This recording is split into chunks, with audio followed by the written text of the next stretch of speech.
Oh, the JBL Studio 630. This is part of their new studio lineup that replaces the 500 series that many people really like. The 600 series to me look really cool. They also look a whole lot like their HDI series. And for that reason, I kind of thought that there may be some, well, I'll just say significant overlap. I really thought the studios would be maybe just a dumbed down version, if you will, of the HDIs. Maybe not quite as dynamic, maybe a little bit higher on distortion, but try to strive for the same relative linearity. And unfortunately, at least for the Studio 630, that doesn't seem to be the case. So in my listening setup, I'm about 10 feet away. Speakers were about 2 feet off the wall initially.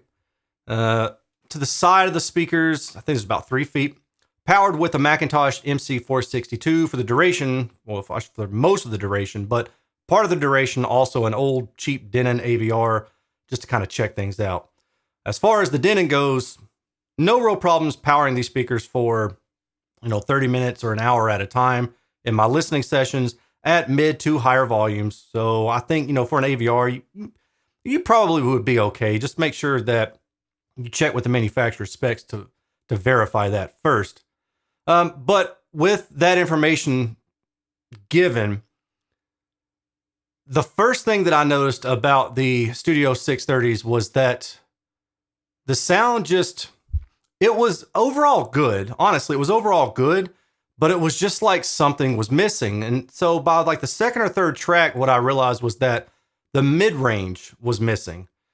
Now, it wasn't an immediate thing where you think, oh my God, there's no mid-range. It was just like, wow, it's not quite there. And it's kind of a weird thing. So I don't want people to misunderstand that when I say the mid-range was kind of like scooped out or settled down a little bit, that it increased in depth. Because sometimes I run into that where people will make that assumption. In order to increase depth, you drop the mid-range down. Actually, really what you need to do is drop the upper mid-range, lower treble down by maybe like a decibel or so, right between like 2.5 to 5 kilohertz. Somewhere in that area, you can emulate depth. But with this particular speaker, what I noticed was just that the mid-range wasn't there relative to the higher frequencies.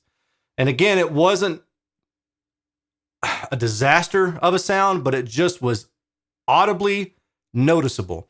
And then what I also noticed, a couple tracks had a sense of forwardness to them. And typically that's going to be around 2 kilohertz. If it sounds forward, like the higher frequencies are coming out at you, and not in a sense of stage depth, but just like they're standing out a little bit more, so it sounds like they're jumping toward you, then that will typically be, like I said, in the 2 kilohertz region. I continue to listen, and aside from those two things, I really like the speaker. The one thing that I really like about the speaker is that the linearity in terms of directivity is really good. Instruments don't move as they're played and their harmonics are increased. So for example, if you have an instrument that has a fundamental sound at like 1 kilohertz and a harmonic at 2 kilohertz, some speakers with poor crossover networks, they'll shift in the directivity patterns, meaning that 1 kilohertz may be at this position and 2 kilohertz may be at another position. So if you were to take a top-down view of the horizontal radiation of a speaker with bad directivity, then you might be able to map out the soundstage and say, all right, looking down onto it, I'm seeing that this sound is over here and this other sound is over here. Well, they should be co-located because they're the same source. It's the same instrument, just a harmonic of it. Or maybe in the soundstage mapping, a mixer engineer may put the same sound, like an instrument with a vocalist in that same position, maybe in the center or left of center, right of center, something like that. Speakers with poor directivity, they'll jump around. And it makes things more confusing in terms of imaging precision and just overall sense of envelopment, at least in my experience. I did not have that experience with the Studio 630s. And in that regard, the Studio 630s are really, really good. They do a really good job of maintaining imaging precision. Maybe not as good as the LS50 Meta that I tested recently, but pretty dang good. But I also like that they maintain that imaging precision up into higher frequencies. Other speakers, they may become more directional at higher frequencies. Not even talking about crossover now. I'm talking about as you get into higher frequencies where the tweeter starts to beam, maybe about 6 kilohertz or 8 kilohertz, that radiation starts to narrow up, becomes more focused. And so instruments that have a broader range of sound from a lower treble to a higher treble, they may not quite image as well. And that might be a particular reason why. And I didn't have that issue with the 630s. Compression is another thing that I found was good with these speakers in terms of listening at lower volume and listening at higher volume. So as I listened at lower volume, mid-bass thump was solid and taut. And as you turn the higher volume up, or as you turn the volume up higher, the mid-bass still had that tautness. It was just still very robust. Now, I'm talking about mid-bass, but in general, the speakers had that sound. It wasn't like as you turned it up, things were rolled off or higher distorted or anything like that. And that's a good sign of good compression and also good distortion factoring. We'll talk about that in the data in a little bit. Now, I mentioned the mid-bass, so I do want to specifically call that out as well. The mid-bass on these is really, it was like, it hits you. I like that. Typically, just subjectively speaking, I typically find that I like that sound.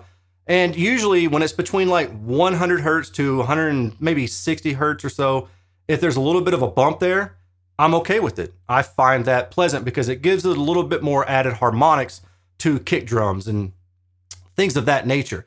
Now, if it's uncontrolled mid-bass and you have a bass guitar coming in, then it may bloom too much. Meaning that if there's a particular resonance at maybe 120 hertz, then yeah, it might have a little bump in the frequency response, but it's because of a resonance. And you may have a kick drum that sounds fine, but then you have a guitar that sounds and just lights up. Most of the speakers that I tend to like, they don't have that issue.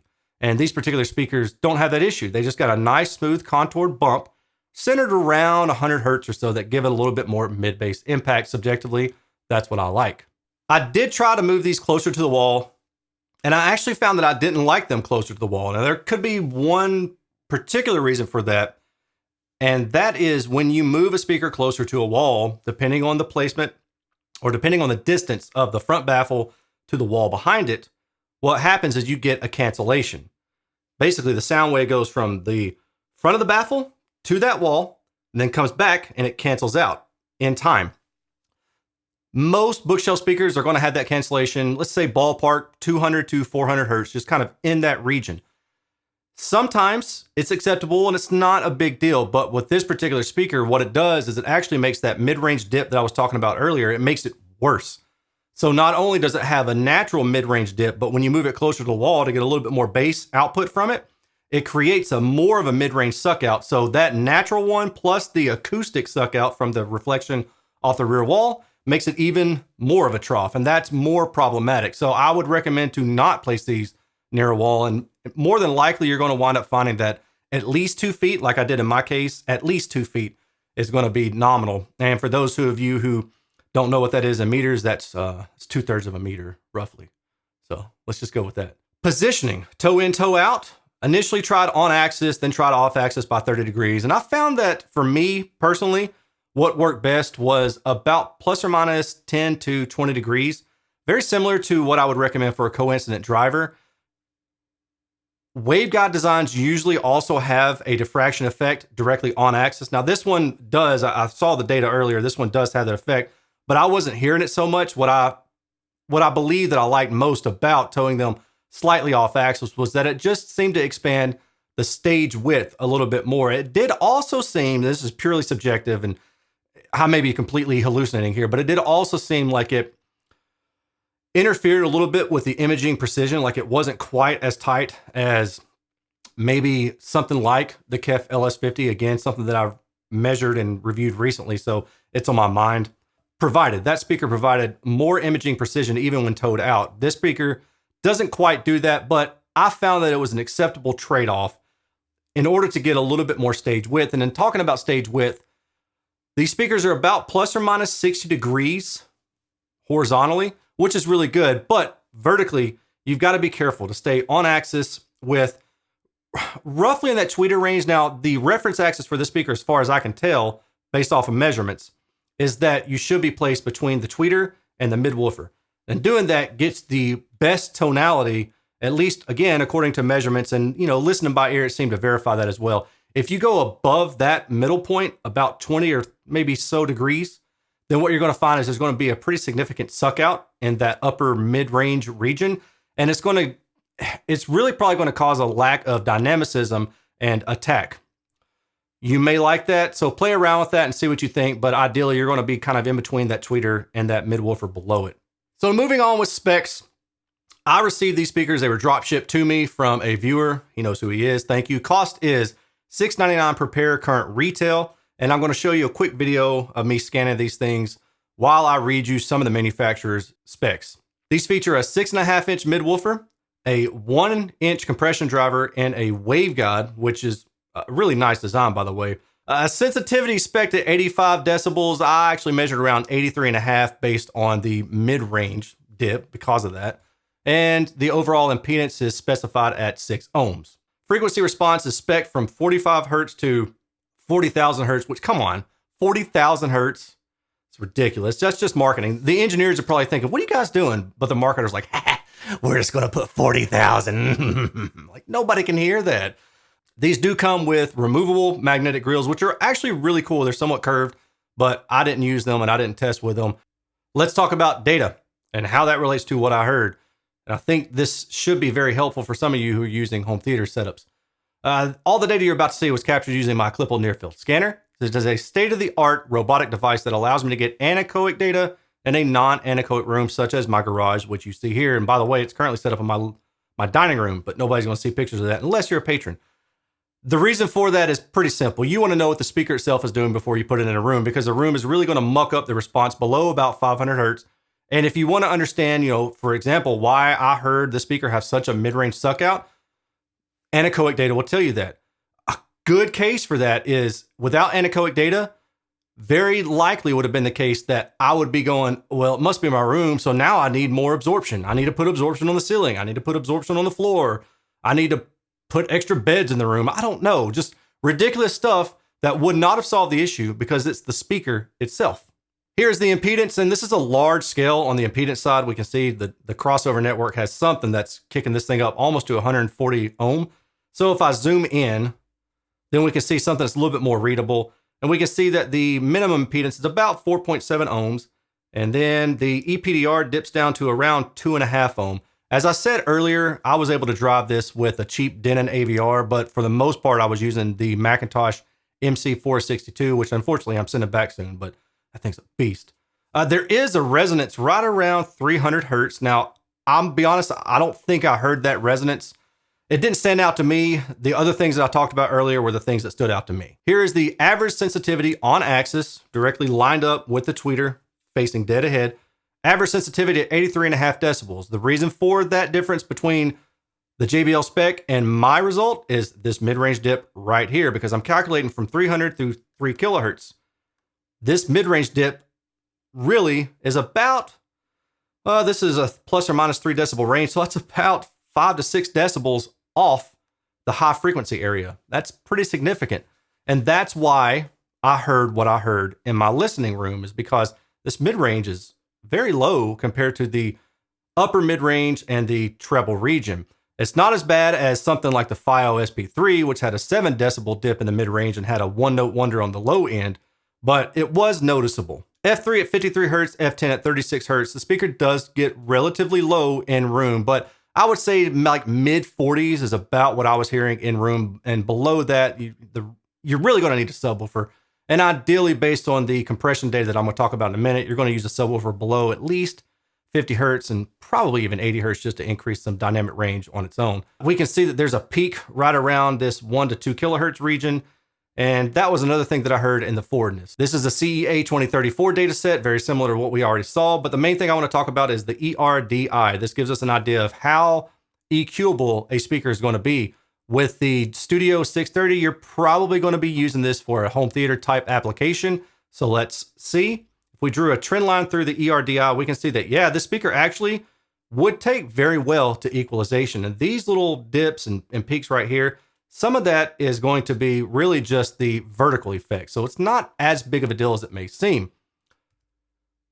Talking about EQ, what happens if you EQ the on-axis response to flat? Now, this is just an FYI for your information. Pause it here if you have these speakers or you're going to buy them.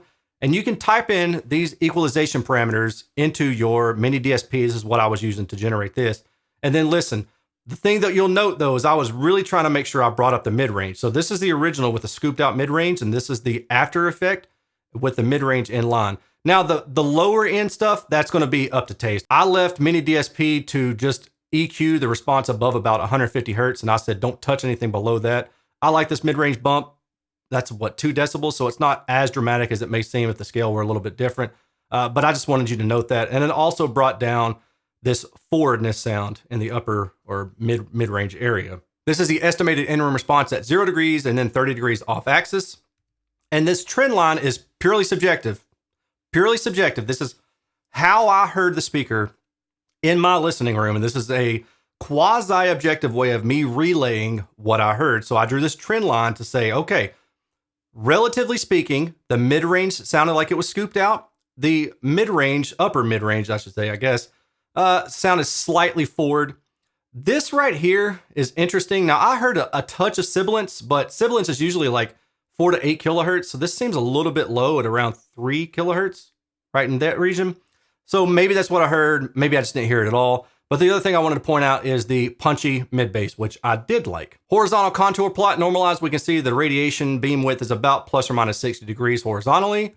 And then vertically, it's about plus or minus 20 degrees because of the lobing effect. So the 0 line is actually that reference plane that I talked about earlier between the tweeter and the midwoofer. If you go above or below that point, maybe around 20 degrees or so or more, then you're going to start hearing some suck out in that upper mid-range region. This is the response difference between the 2 speakers in a pair. I won't have this for every speaker set that I review, but I will try to do it as much as I possibly can, excuse me, going forward.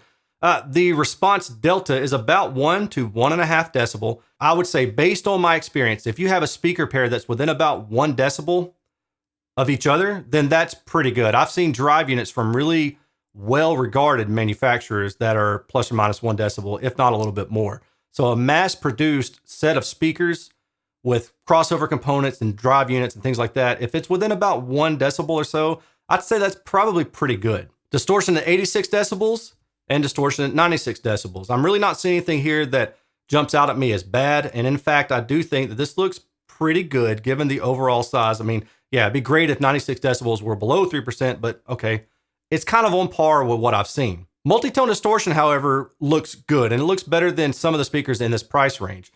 Below 3% for full band, except for this peak right here. That also could cause some of the shoutiness, some of the forwardness that I heard, but more than likely it's just due to the frequency response itself and not so much the distortion. But this thing gets up to 96 decibels at 1 meter anechoic without any significant multi-tone distortion. What happens if you use a subwoofer above 80 hertz? This, and there's not a whole lot of difference.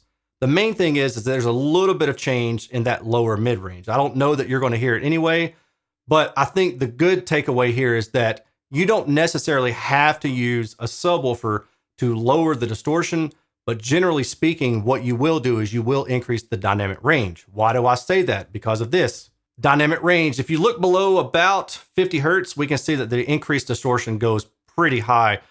2 decibels to 2.5 decibels at 102 for one speaker. Now, looking at this, I would say that it's reasonably good at 102 decibels for one speaker, as long as you cross it over above 50 hertz. And again, you know, most people are probably going to cross it over at 80 hertz or above, so you're most likely going to be okay there. That means that about 4 meters away, you can have 99 decibels of output for a pair in your room.